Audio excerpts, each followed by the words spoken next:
dağlarındadır Gülistanım anam. Sensiz tözmez yürek, Allah ayırmasın.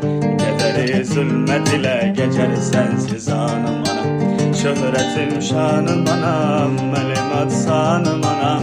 Ne kadar ifkanlar bitip bile gülşenlerinde, sen ki bir ömür fida eylemiş evladına. Ne kadar azap gizlenip saçının denleri. Mama Music Multimedya Portalı.